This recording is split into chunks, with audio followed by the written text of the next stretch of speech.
Assalamualaikum warahmatullahi wabarakatuh. Selamat bertemu kembali dalam mata pelajaran Sejarah Kebudayaan Islam untuk kelas 8 MTSN 3 Jombang, semester ganjil tahun pelajaran 2020-2021 dengan saya Muhammad Munib. Khususnya untuk kelas 8A, 8B, 8C, 8D, dan 8E. Materi kita kali ini adalah mengenai bagian akhir dari dinasti Bani Umayyah. Jadi sekilas kita akan membahas masalah kejayaannya dan kemudian nanti akan dipungkasi dengan keruntuhannya. Ini penting untuk mendasari materi selanjutnya, yaitu berdirinya dinasti Bani Abbasiyah. Anak-anak sekalian,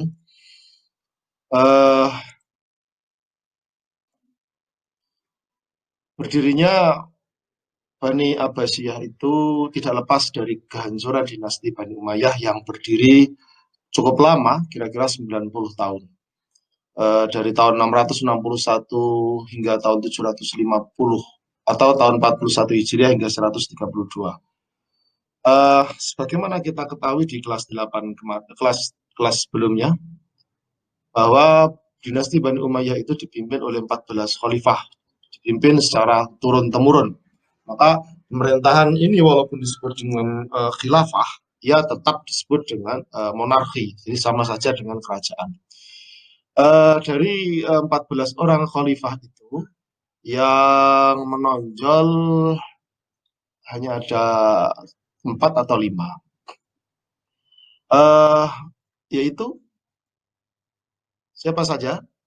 Yang pertama Muawiyah bin Abi Sufyan, kemudian Abdul Malik bin Marwan, terus kemudian Walid bin Abdul Malik, dan Umar bin Abdul Aziz. Ada yang menambahkan satu lagi yang masuk di terbaik, yaitu Hisham bin Abdul Malik. Jadi ada yang mengatakan 5.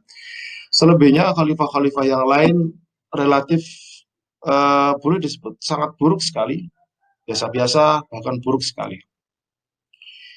Nah, Bani Umayyah ini ketika berdiri, kita akan setback ke belakang, ketika berdiri diawali sebelumnya dengan banyak tragedi. Maka di sini saya tuliskan Bani Umayyah antara tragedi, tahta, air mata, dan darah. Kita urut satu-satu, misalkan dari masa awal sekali, sebelum Bani Umayyah berdiri, yaitu kisah Utsman bin Affan yang terbunuh oleh para demonstran itu, yang para demonstran itu sesungguhnya juga sama-sama beragama Islam. Itu terjadi pada bulan Dzulhijjah tahun 35 Hijriah, hari Jumat, atau bertepatan bulan Mei 656 Masehi. Kemudian apalagi pada bulan Jumadil Awal ada lagi, yaitu Perang Jamal tanggal 7 November 656 Masehi atau tahun 36 Hijriah, antara Ali bin Abi Thalib yang berperang melawan Aisyah binti Abu Bakar. Korbannya cukup besar sekali, dari pihak Ali hingga ada 5.000 orang, dari pihak Aisyah ada 13.000 orang. Kemudian ada masalah lagi, ada apa? Perang Siffin. Perang Siffin ini juga antara Ali bin Abi Thalib dengan Muawiyah bin Abi Sufyan. Banyak sekali juga yang terbunuh, dari pihak Ali ada 35.000, dari pihak Muawiyah 45.000. Setelah perang Siffin ini, lantas kemudian ada apa lagi? Yaitu peristiwa terbunuhnya sahabat Ali ketika setelah sholat subuh di Masjid Kufah. Yang membunuhnya juga adalah sesama orang Islam, namanya Abdurrahman bin Muljam. Nah, peristiwa-peristiwa inilah yang melatar belakangi berdirinya dinasti Bani Umayyah. Setelah itu dinasti Bani Umayyah berdiri. Nah, ketika awal-awal berdiri pun, Bani Umayyah tidak lepas dari darah dan air mata itu. Apa itu? Diawali dengan terbunuhnya Hasan bin Ali. Cucu Rasulullah ini konon diracun oleh istrinya sendiri. Beliau wafat tahun 670 Masehi atau 50 Hijriah. Kemudian adiknya Husain bin Ali pun juga wafat di Karbala. Jadi pada tahun 61 Hijriah atau 680 Masehi. Ia dipenggal oleh pasukan yang dikirim oleh Yazid bin Muawiyah, anaknya Muawiyah. Lalu apalagi ada peristiwa apa? Peristiwa uh, peperangan besar yang membuat Bani Umayyah hampir saja limbung sebenarnya, yaitu apa? Yaitu terjadi Abdullah bin Zubair, setelahnya itu putra Asma binti Abu Bakar, jadi cucunya Abu Bakar yang menolak berdirinya dinasti Umayyah. Dia justru mendirikan pemerintahan sendiri, bahkan pemerintahnya sangat luas. Hijaz, Yaman, Irak, hingga Mesir berada di bawah kendalinya. Ia memakai Mekah sebagai pusatnya. Oleh karena itu, Yazid bin Muawiyah lalu mengirim pasukan ke Damaskus bermaksud agar Abdullah bin Zubair dikalahkan namun gagal. Pada Marwan bin Hakam, pada masa Marwan bin Hakam selanjutnya pun ada usaha untuk memerangi Abdullah bin Zubair ini di Mekah, tapi tetap saja gagal. Kemudian berganti pemerintahan selanjutnya Abdul Malik bin Marwan. Dia mengirimkan pasukan perang yang dipimpin oleh Hajjaj bin Yusuf yang menyerbu Mekah. Nah, saat inilah kemudian Abdullah bin Zubair kalah. Ia wafat dengan dipenggal kepalanya. Kalian lihat sendiri bagaimana rentetan peristiwa-peristiwa ini mengawali berdirinya dinasti Bani Umayyah. Air mata, darah, demi untuk tahta, demi untuk kekuasaan. Baik, selanjutnya ini yang saya maksudkan bahwa sebenarnya Bani Umayyah itu ketika awal-awal berdiri itu kecil sekali. Lihat, Damaskus yang menjadi pusatnya cuma segini. Sementara yang lainnya, yang berwarna coklat ini, masuk pada pemerintahan yang dipimpin oleh Abdullah bin Zubair. Ini membuktikan bahwa saat itu ada pemerintahan lain yang selain Bani Umayyah, yang dikalahkan oleh Bani Umayyah, yaitu pemerintahnya Abdullah bin Zubair. Baik, sekarang kita berlanjut. Lalu, apa yang membuat Bani Umayyah menjadi rapuh? Ada beberapa yang membuat Bani Umayyah rapuh.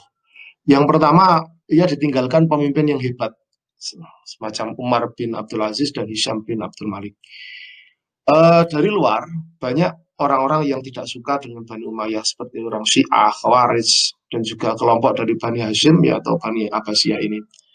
Kemudian ada sikap buruk dari Bani Umayyah, yaitu lebih mementingkan orang Arab daripada orang Muslim.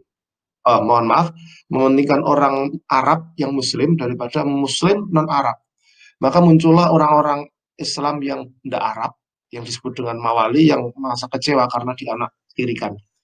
Kemudian ada pertentangan etnis antara suku Arab Utara dan Arab Selatan, yang disebut dengan Bani Qais, Bani Mudhar itu ya, yang pusatnya ada di Kufah, yang pusatnya ada di Damaskus, kemudian di Arabia Selatan, yang pusatnya ada di wilayah Yaman. Bahkan berdirinya pemerintahan Bani Abbasiyah, Bani Umayyah ini banyak mendapatkan kekecewaan dari para ulama, khususnya di Mekah, Madinah, dan juga Irak. Selanjutnya, ada faktor lain yang membuat Bani Abbasiyah nanti mampu menggulingkan Bani Umayyah, karena Bani Umayyah juga rapuh. Di dalamnya itu rapuh. Apa yang membuat rapuh? Yaitu sistem pergantian khalifah yang melalui garis keturunan.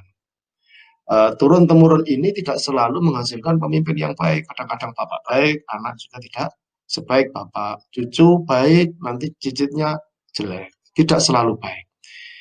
Pergantian ini bahkan kadangkala harus melewati jalan saling berperang antar keluarga. Satu contoh adalah peralihan dari Khalifah ke-13, Ibrahim bin Walid, kepada Marwan bin Muhammad, Khalifah yang ke-14. Itu melalui perang. Kemudian ada sikap hidup yang boros, mewah, glamor, bahkan korupsi merajalela di lingkungan istana. Nah, contoh saja yang boros dan glamor ini adalah pengganti dari Umar bin Abdul Aziz, yaitu namanya Yazid bin Abdul Malik ini, yang suka pesta pora dan suka bermabuk-mabukan. Kemudian setelah itu pemimpin-pemimpin selain 5 orang yang pernah saya sebutkan tadi di depan, rata-rata memiliki kepemimpinan yang sangat-sangat lemah. Oleh sebab itulah ini kemudian berpuncak pada kehancuran Bani Umayyah. Setelah 90 tahun berdiri, maka pada hari Rabu tanggal Jumadil Akhir tahun 132 Hijriah, bertepatan dengan tanggal 25 Januari 750 Masehi, Bani Umayyah resmi hancur. Siapa yang menghancurkan? Gerakan oposisi penentang pemerintahan yang dipimpin oleh Abu Abbas As-Saffah. Nanti akan kita jelaskan siapa Abu Abbas As-Saffah. Abu Abbas As-Saffah ini intinya adalah tokoh utama dari Bani Abbasiyah. Dia menumpas habis keluarga dan pengikut Bani Umayyah di Damaskus. Nah, kemudian bagaimana nasib khalifah yang ke-14 yang terakhir itu? Ia, Marwan bin Muhammad atau Marwan II ini tewas terbunuh ketika melarikan diri ke Mesir. Ini menandai berakhirnya dinasti Bani Umayyah. Dari sini kita bisa mengambil satu kesimpulan bahwa Bani Umayyah ini berdiri terkait erat dengan peristiwa-peristiwa berdarah sebelumnya. Ya, terbunuhnya Utsman, perang Jamal, perang Siffin, hingga terbunuhnya Ali bin Abi Thalib.